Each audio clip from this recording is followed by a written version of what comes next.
Dear ancient women of the universe, we've come to the end of our journey. Ovulation, which I like to call the horny phase, is between day 12 and 16 of a normal cycle. This phase is all yang, to spark the release of the egg as it begins its journey. It starts with the heart, the house of our spirit. Remember the heart, also home to 40,000 neurons compared to the brain's 100 billion neurons? The heart which speaks more to the brain than the other way around. So when the heart is calm, beating slowly, devoid of stress, fear, and anxiety, it speaks to the brain which then has a chat with the hypothalamus, who then has a gossip with the pituitary gland, which in addition to releasing FSH and estrogen, triggers the production of LH, luteinizing hormone, which happens as our estrogen levels increase.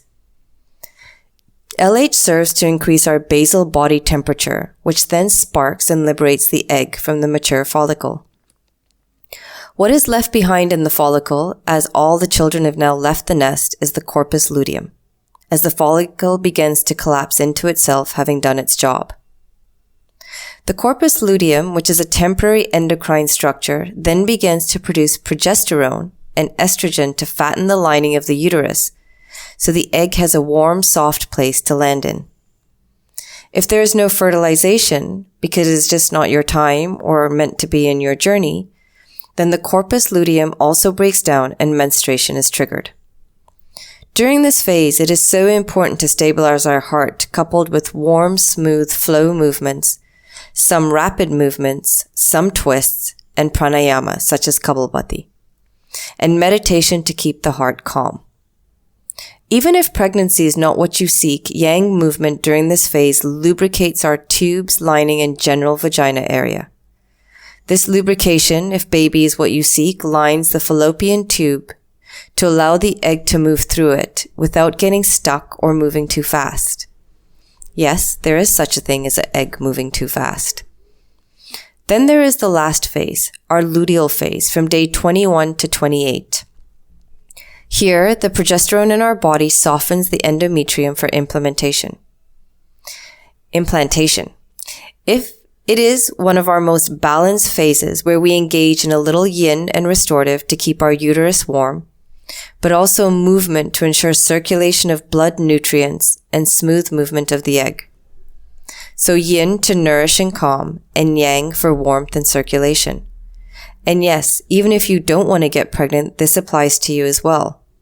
However, if you're on the baby path, then move through your practice with more awareness and calmness. Poses include leg up the wall, cat and cows, bridge with blocks, compression on the pelvis poses, and any movement poses around the pelvis area, as well as poses that boost the kidney. So example, any poses around the pelvis, hamstrings, and hip movements. So either way, you want to keep the pelvis moving here. Now, if you're an overactive person, always moving, then you want to add a little more yin than you normally would in this phase as well. Baby or no baby, if you follow the practices through your cycle, it will also ensure a healthy period and uterus that is cleaned out of all the debris in every single cycle. That is the beauty of our cycle. We get a fresh start every single month. I understand that it is a lot to absorb, so let me summarize it very simply. When your heart is calm, it tells your liver, which when healthy, to move blood and let go of all that does not serve you well. It also speaks to our spleen to hold our blood in our vessels and create postnatal qi, yin and yang, and healthy energy. It then speaks to our kidney, which balances our essence and removes fear. Together, they manage our entire reproductive system. And how do we keep all of that healthy? We learn how to breathe properly through our entire lungs to ensure we are feeding our system the right amount of oxygen and removing the full amount of carbon dioxide. We yang during our period. We yin in the follicular phase. We calm the heart and engage in warm, sparking yang and pranayama during ovulation. And we yin, restore, and yang, meditate during the last phase. Upward movements if we want to get pregnant, downwards if we don't. We laugh, we smile, we eat well, we love ourselves, and we accept whatever comes up as being part of our journey through life. And when we do, as we move into menopause, we don't turn into insane, crazy people, filled with symptoms that on some days feel as if they're trying to kill us. And we have arrived at menopause. For so long, I actually thought it meant to pause men, because our vagina basically packed up and refused to operate any longer. So not true. It actually means the pausing of energy-draining periods to prolong our life. So yes, you may in fact have sex for a lot longer than you envisioned or not. But to understand how to move through menopause, you must understand why we have it. So here is a little story. When we are born, the first organ in us is our kidney, which is the holder of all of our finite chi. And yet, when it's finished, we are finished in this realm. But as the universe is kind, it also gave us a spleen, whose role was to give us a chance to gain knowledge of our bodies by producing postnatal chi, yin and yang, by working with our lungs and stomach to extract these elements from food and air. As we would need it, because we would embark on a journey of dumping vast amounts of energy every month with our periods by having babies, breastfeeding, and my personal favorite, orgasming. Are you starting to connect the dots with yoga and why we yogis engage in abstinence? Then there is the lesser amounts of energy dumping, but still is draining, that our 5 senses engage in all day long, eating, talking, listening, etc., and its love for negativity.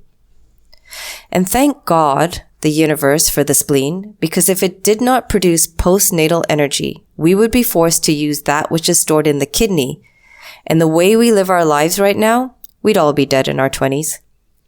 But you know the spleen is not a never-ending organ, and by our mid-30s it begins to seek semi-retirement.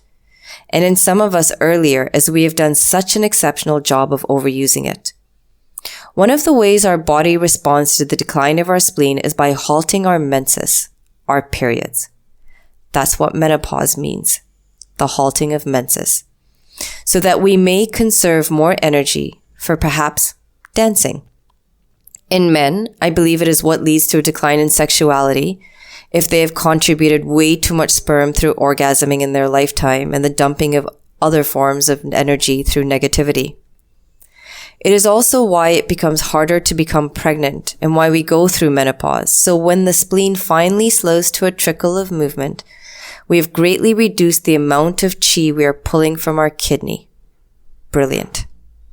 So menopause is not an end of life, a pit stop on the way down. It is the beginning of a new life, where we are made to be more aware of where we are giving our energy and to truly give it in ways that are healthy and good for us, and hopefully filled with love and light. It is why Mayan and Japanese cultures, women rarely experience menopausal symptoms, because of their acceptance of the process. Their hearts are welcoming of it, which therefore regulates the entire process in a calm and healthy way. But because they also understand their bodies and our connection to energy, they live lives that are mindful of that, mindful of where they give their energy and how. It is never too late to start to move through your cycles in the way they were meant to, as I have outlined in these short podcasts. To stop interfering with them, but to allow them to flow and move as they were meant to, and to have your mind and soul move in balance with your body. In 2 cycles, I completely changed my period. In practicing yoga, I have yet to experience any menopausal symptoms, and my periods remain like clockwork, and sexuality is increased rather than decreased. But I also live a life of being very aware of where I place and give my energy, and with yoga, of course. All these things have awakened in me as I have gotten older, and instead of aging me, they have made me younger. Because our soul, our bodies, our mind are actually not here to harm us. Understood correctly, they are here to help us through this limited life in the healthiest, happiest way possible. Love, the Enchanted Yogi.